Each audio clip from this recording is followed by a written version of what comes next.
सोमवार व्रत कथा आवश्यक है। सोमवार के व्रत को लेकर मान्यता है कि इस व्रत को करने से भगवान शिव अपने भक्तों की मुराद जल्दी पूरी करते हैं। सोमवार का दिन भगवान शिव को समर्पित है, इसलिए इस दिन भगवान शिव की पूजा और व्रत करने का महत्व और ज़्यादा बढ़ जाता है। यदि आप सोमवार के व्रत करते हैं तो आपको सोमवार व्रत कथा पढ़ना बेहद ज़रूरी है, क्योंकि इसके बिना आपका व्रत अधूरा माना जाता है। आइए जानते हैं सोमवार व्रत कथा। देवों के देव महादेव बहुत ही भोले माने जाते हैं, इसलिए उनका एक नाम भोलेनाथ भी है।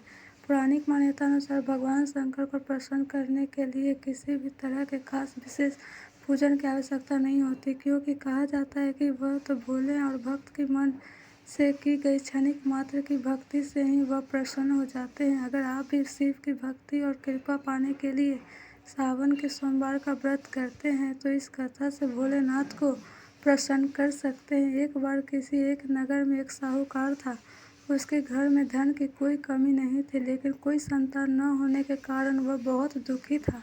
संतान प्राप्ति के लिए वह हर सोमवार को व्रत रखता था और पूरी श्रद्धा के साथ शिव मंदिर जाकर भगवान शिव और माता पार्वती की पूजा करता था। उसकी भक्ति देखकर एक दिन माँ पार्वती प्रसन्न होकर भगवान शिव से साहूकार की मनोकामना पूर्ण करने का निवेदन किया।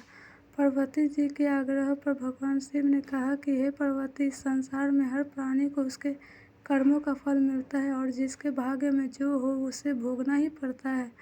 लेकिन पार्वती जी ने साहूकार की भक्ति देखकर उसकी मनोकामना पूर्ण करने की इच्छा व्यक्त की। माता पार्वती के आग्रह पर शिव जी ने साहूकार के पुत्र प्राप्ति का वरदान तो दिया, लेकिन उन्होंने बताया कि यह बालक 12 वर्ष तक ही जीवित रहेगा। माता पार्वती और भगवान शिव की बातचीत को साहूकार सुन रहा था, इसलिए उसे न तो इस बात की खुशी थी और न ही दुख।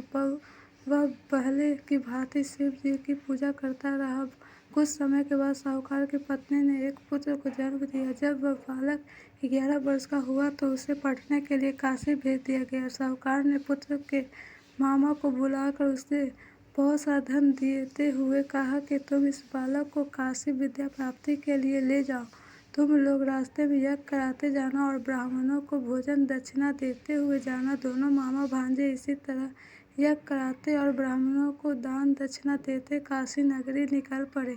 इस दौरान रात में एक नगर पड़ा, जहाँ नगर के राजा की कन्या का विवाह था, लेकिन जिस राजकुमार से उसका विवाह होने वाला था वह एक आंख से काना था। राजकुमार के पिता ने अपने पुत्र के काना होने की बात को छुपाने के लिए सोचा, क्यों न उसने साहूकार के पुत्र को दूल्हा बनाकर राजकुमारी से विवाह करा दूं।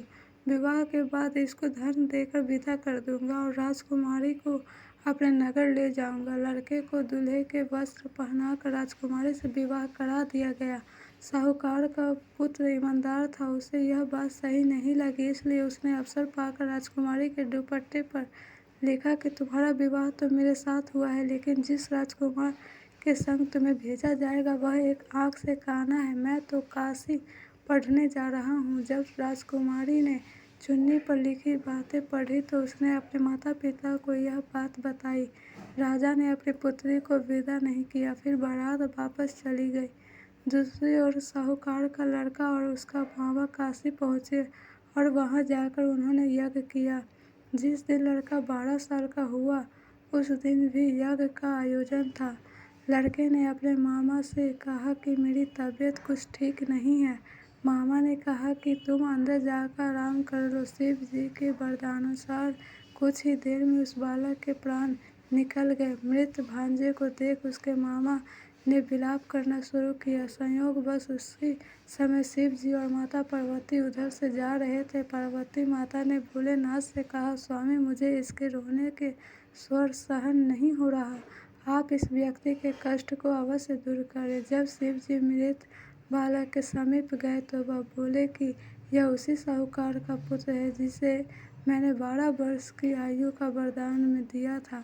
अब इसकी आयु पूरी हो चुकी है। लेकिन मातृ भाव से विभोर माता पार्वती ने कहा कि हे महादेव, आप इस बालक को और आयु दे की कृपा करें, अन्यथा इसके वियोग में इसके माता पिता भी तड़प तड़प कर मर जाएंगे। माता पार्वती के पुनः आग्रह पर भगवान शिव ने उस लड़के को जीवित होने का वरदान दिया। शिव जी की कृपा से वह लड़का जीवित हो गया। शिक्षा पूरी करके लड़का मामा के साथ अपने नगर की ओर वापस चल दिया। दोनों चलते हुए उसी नगर में पहुंचे जहां उसका विवाह हुआ था। उस नगर में भी उन्होंने यज्ञ का आयोजन किया। उस लड़के के ससुर ने उसे पहचान लिया और महल में ले जाकर उसकी खातिरदारी की और अपनी पुत्री को विदा किया। इधर साहूकार और उसकी पत्नी भूखे प्यासे रहकर बेटे की प्रतीक्षा कर रहे थे।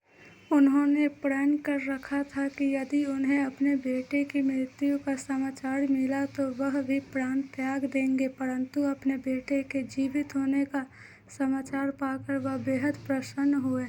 उसी रात भगवान शिव ने साहूकार के स्वप्न में आकर कहा, हे श्रेष्ठी, मैंने तेरे सोमवार के व्रत करने और व्रत कथा सुनने से प्रसन्न होकर तेरे पुत्र को लंबी आयु प्रदान की है। इसी प्रकार जो कोई सोमवार व्रत करता है या कथा सुनता है और पढ़ता है, उसके सभी दुख दूर होते हैं और सभी मनोकामनाएं पूर्ण होती है। धन्यवाद।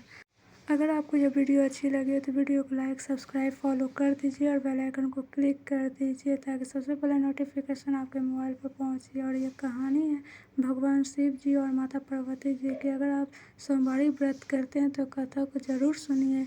कथा सुनने से हमारी मुरादें पूरी होती है।